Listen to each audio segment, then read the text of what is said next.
On m'a dit qu'il n'y a pas la poussée ici à Abidjan, c'est où ici? C'est Yassa. C'est pas Abidjan ici quand avec Cocody. Poussière c'est nous maintenant. Et moi je croyais qu'il n'y avait pas de poussière ici. Ça c'est Cocody, on a Cocody ici. La Camerounaise qui s'appelle Mayol Francine, mais on l'a tous vu aussi sur les réseaux sociaux, venir en Côte d'Ivoire et venir traiter la Côte d'Ivoire de pays de, comme on appelle, poussiéreux. Mais moi je me dis que sur le ridicule tué là, ces bordels camerounais qui sont venus chez nous à terre ivoirienne là, n'allaient pas parler. Les maires qui sont avec nous sur cette plateforme, je vous demande la permission de me laisser parler. Voilà. Ne soyez pas choqués par ce que je vais dire. Laissez-moi parler, mais cela ne m'amène pas à vous manquer du respect, parce que l'image de la Côte d'Ivoire, c'est nous tous. Hein. Et donc, cette Camerounaise-là, vous-même quand vous la regardez, mais on peut déjà conclure ce qu'elle est réellement. Parce qu'ils ont ce qu'ils appellent là-bas les vendeuses de piment. J'ai vu une de ces vidéos aujourd'hui, ici en Côte d'Ivoire. Mais quand j'ai regardé cette vidéo, j'ai tiré ma conclusion et j'ai dit que cette fille-là, c'est une vraie pute, c'est une bordelle. Elle est venue dans le seul but de venir vendre son piment en Côte d'Ivoire. Mais je vais lui dire qu'elle ne s'en fait. Il ne faut même pas s'en faire. Son piment là, les gens vont bien payer son piment. Puisque c'est ce qu'elle est venue faire. Elle est venue faire le commerce du bordel ici en Côte d'Ivoire. C'est une fille de joie. Puisque, oui. Elle fait le plus vieux métier du monde. Oui. Et donc, vous-même, quand vous la regardez, les gens sont allés trouver ces anciennes photos, vous connaissez les Ivoiriens. Mais quand vous la regardez, là où elle est au Cameroun, dans son village là-bas, mais est-ce qu'on peut comparer ça à la Côte d'Ivoire? Une guignole. On ne peut pas comparer à la Côte d'Ivoire. Et donc aujourd'hui, là, les Camerounais même qui étaient là-bas et puis qui ont insulté la Côte d'Ivoire, quand ils sont arrivés ici, ils étaient tous épatés.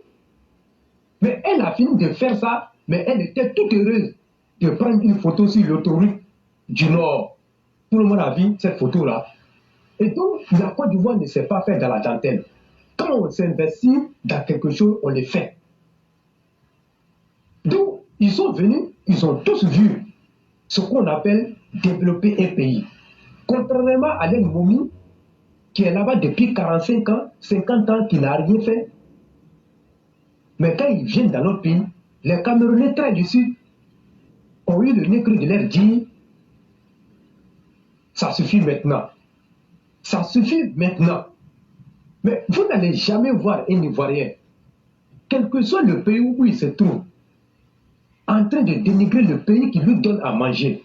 Je n'ai jamais vu un Ivoirien en train d'insulter un pays dans lequel il vit. Et nous avons cette éducation-là qui fait aujourd'hui que l'Ivoirien, même tu peux venir chez lui, tu vas venir le taper dans ta maison, il ne va pas parler. Mais ça ne veut pas dire qu'il est faible. Ça ne veut pas dire qu'il est faible. Nous, on sait accueillir les gens. Mais l'Ivoirien n'aime pas ce qu'on appelle la foutaise. Et j'ai vu une Camerounaise aussi qui a un restaurant, je crois, à Benjerville, quelque part là-bas. Elle est là depuis 4 ans en Côte d'Ivoire. Mais elle gagne bien sa vie et elle est toute heureuse ici.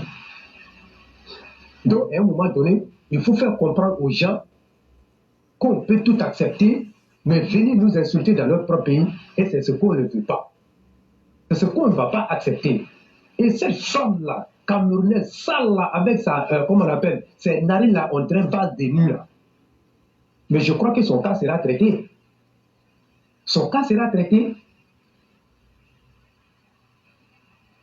Donc, l'Afrique là, c'est un ensemble. L'Afrique, c'est un ensemble. Et voilà pourquoi, aujourd'hui, moi, je l'ai toujours dit, quand on prend notre espace CEDEAO, mais l'intégration africaine voulue par les chefs d'État et de gouvernement de la CEDEAO, mais de vous à moi, quel est le pays qui souffre plus de cette intégration-là? Mais c'est bien la Côte d'Ivoire qui souffre bien de cette intégration. Parce que la Côte d'Ivoire a toujours appliqué les résolutions de la CEDEAO concernant cette question d'intégration. Mais il se trouve que c'est la Côte d'Ivoire qui souffre plus. Parce que nous, on a ouvert nos portes à tout la CEDEAO. Mais allez-y voir la souffrance des Ivoiriens dans les autres pays. On ne dirait même pas qu'ils n'ont pas de pays. Les Ivoiriens qui sont dans les autres pays ne sont pas traités à la hauteur de ce que nous on traite les ressortissants ici en Côte d'Ivoire. Mais à un moment donné, il faut que ça s'arrête. Et je crois que le président Alassane Ouattara avait parlé de ça lors d'un sommet de la CEDEAO. Il avait attiré l'attention des autres chefs d'État. Leur dire, à un moment donné, il va falloir que la Côte d'Ivoire applique la réciprocité. Parce que lui, il a remarqué que le président Alassane Ouattara, il va dans les autres pays. Il rencontre les différentes diasporas ivoiriennes qui y sont installées. Il sait beaucoup de choses. Quand vous regardez nos entrepreneurs qui sont dans les autres pays, mais on ne leur facilite pas la tâche.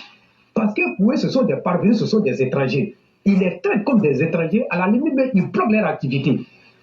Et le président a dit, si ça continue comme ça, lui, il n'aura que d'autres choix d'appliquer la réciprocité.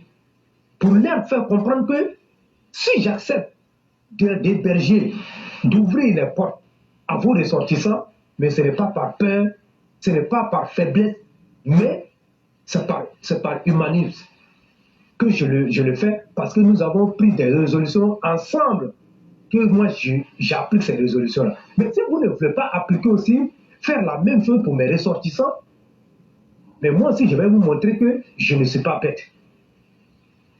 Il leur a dit ça au cours d'un sommet. Mais quand les gens continuent, ils continuent.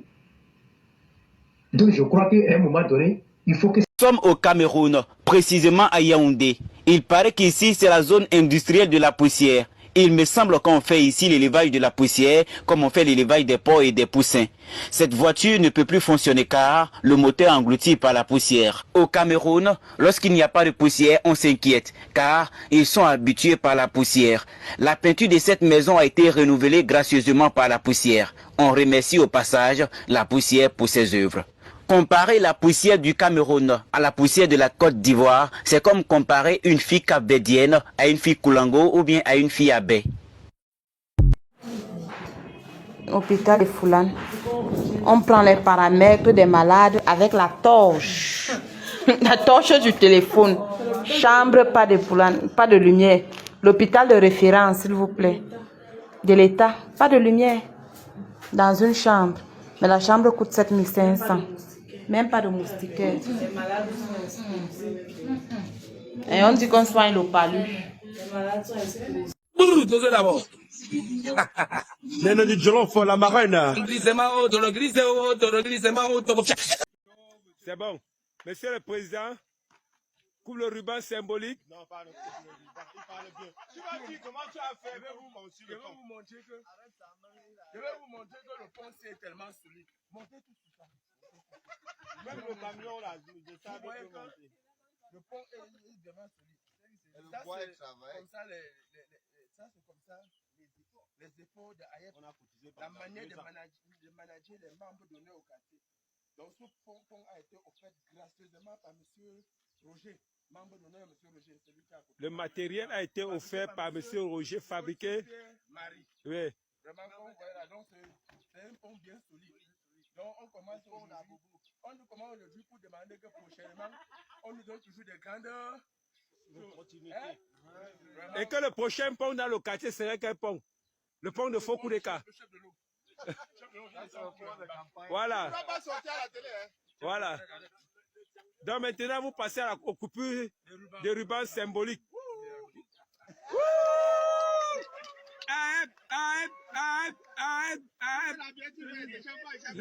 Champagne. Champagne, champagne, champagne, champagne.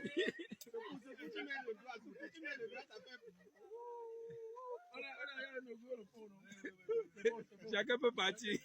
C'est un pont que Aït a fabriqué de ses propres mains. L'auteur, le maître d'œuvre, c'est le président Ndéo que tu vois là. Le maître d'œuvre, c'est le président Ndéo. Kenya était vraiment le technicien maison. Maintenant, ici, là, on est en train de vouloir couper le ruban symbolique du pont de Aep.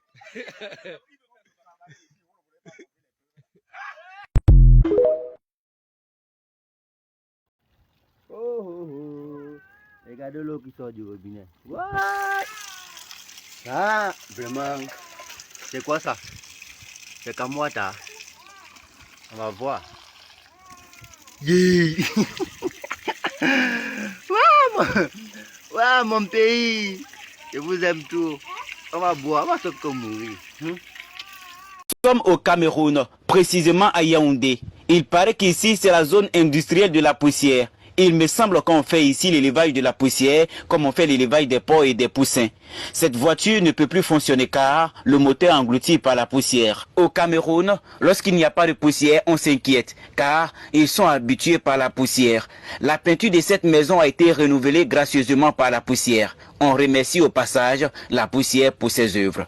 Comparer la poussière du Cameroun à la poussière de la Côte d'Ivoire, c'est comme comparer une fille capverdienne à une fille Koulango ou bien à une fille Abé.